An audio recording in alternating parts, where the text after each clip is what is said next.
welcome back to Yummy! Hello there, my fellow foodies. Today we are doing something that I haven't done before. We are going to make meatballs. There's a couple really cool tricks. Maybe you know, maybe you don't know. Maybe I'll show you something you haven't seen before. So I'm going to do two versions. I'm going to do a meat and I'm going to do a vegetarian. So I'll walk you through the process of both. We'll see how they come out. The vegetarian meat that I have is going to be a beef burger meat. Ready to get started. And I'll do a quick rundown of everything. So, okay, you can use any kind of lean ground beef or ground meats. You can use ground veal, you can use ground pork. You can combine ground pork and ground beef, or you can do buffalo. Any of those work. You can also use sausage. So if you go to your local grocery store and they say they have sausage on sale somewhere, you can use that and throw that in there. So I'm doing a pound of ground beef. Okay?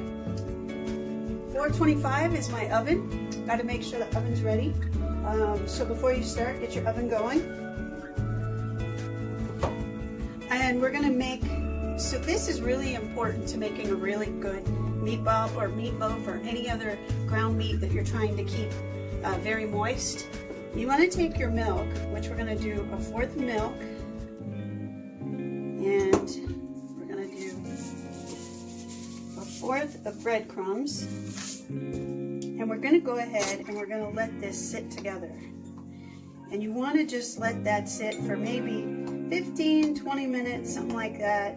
Let it get real soaked and soggy. That adds moisture to the meat because the meat, there's osmosis, and the meat is, the juices are pulled out. So this kind of keeps the juices in the meat, so your meatballs are nice and juicy. So that's what that is. So when I say breadcrumbs and milk, I mean together. And the name of that, it's like panay or panah or something. Anyway, you definitely want to know this little trick because it will help you a lot in any kind of ground meat. Okay. So here we go with the meat itself. We'll season that up. And that's going to be, here we go. We're going to get started with 2 tablespoons of olive oil.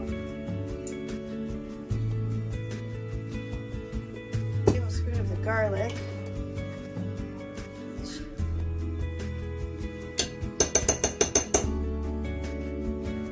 There. One egg. So a lot of people like doing meatballs on the stove, and that is perfectly fine, but that's a messy way to do them. What I would highly recommend is you're using parchment paper or foil on the bottom as well as on the top, because you don't want to make a big mess in your oven, and you also don't want grease going everywhere, and you don't want to make it hard to clean your pan, and also you don't want your meatballs to dry out too much, so you definitely want to do that. And I spray the parchment paper or the foil just so I have a little layer so it doesn't stick to that either, okay? Because this is a lean ground beef. It's not going to have a ton of oil. You can use any kind of ground beef though. You don't have to use the leanest. It'll work with whichever you decide to do. So then we're going to do a teaspoon of Italian herbs, a teaspoon of salt. Some people like kosher salt. I think table salt's just fine. A teaspoon of black pepper. And I'm going to go with half a tablespoon of Grey Poupon mustard.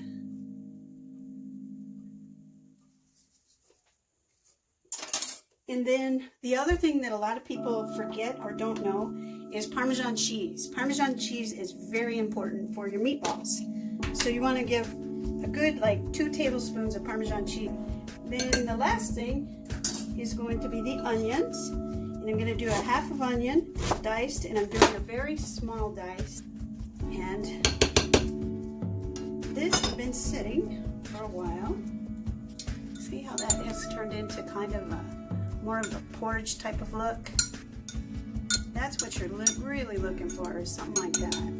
You don't want to just dump in milk and dump in breadcrumbs, because it doesn't it doesn't bind together as well. You need this also to bind your meat. So if you make meatballs without taking breadcrumbs and milk, putting it together and doing this, it won't bind as well and they may fall apart. A lot of people think it's the meat. Like they'll say, oh, it was the pork or it was the beef.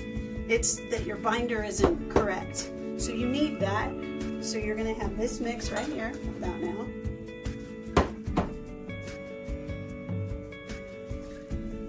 And then I just get in there with my hands because I have a glove. This is not my favorite thing to do because I'm a vegetarian, but I got a request from, I think it was Lizzie Blogs. So this is for you, Lizzie Blogs. And then I also have a comment from my little scud monkey. The lasagna I made you, I don't know what happened to the recording, but I have a new phone and it disappeared.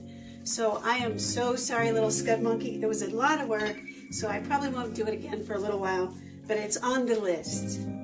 So big shout out to the two of you. Thank you for watching, and I appreciate it. So now we're gonna go into the actual meatball itself, and I don't have any more gloves, so I just have to get in there. My hands are washed. All right, so you want this to be about a 1 inch to 1.5 inch, and it looks wet. It should look wet because this is the right. If your meatball looks dry when you're getting ready to put it in the oven, you're gonna have dry meatball. So it should look like this. So I've got the veggie one done, which is this one. It's 5, and it looks very similar to the beef. So we'll see how that works. Let me show you.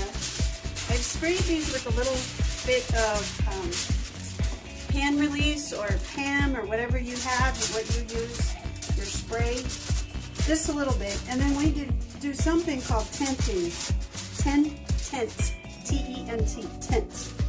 Your foil, so it's not sitting directly on your meat. You try to just keep it up a little bit off the meat, kind of like this. So, woohoo! I'm excited! Veggie meatball.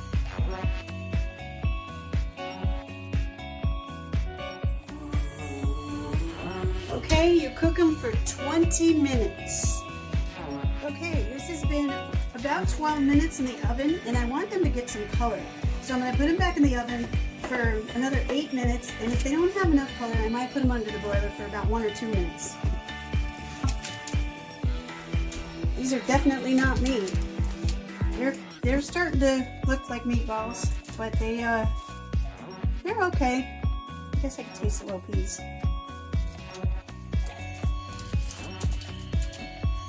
Well, they're juicier than I thought they would be, and they actually taste pretty good.